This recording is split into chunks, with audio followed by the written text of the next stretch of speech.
পৃথিবীর জমিনে একটাই মাত্র সন্তান হযরতে আলী পবিত্র কাবা ঘরের মধ্যে জন্মগ্রহণ করেছেন। বলুন না সুবহানাল্লাহ। কার ইচ্ছায়? হযরত আলী কাবা ঘরে জন্ম নিয়েছেন কার ইচ্ছায়? আল্লাহর ইচ্ছায়।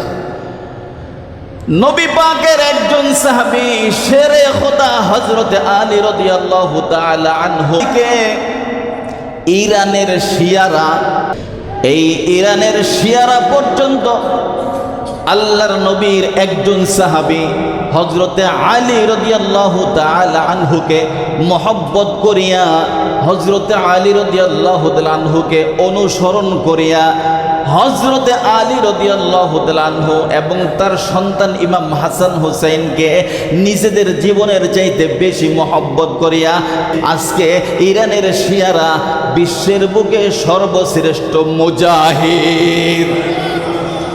ঠিক কিনা বলুন?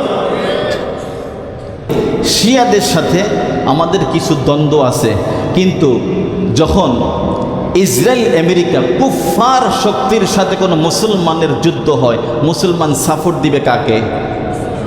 মুসলমান সাপোর্ট দিবে কাকে? মুসলমানদেরকে।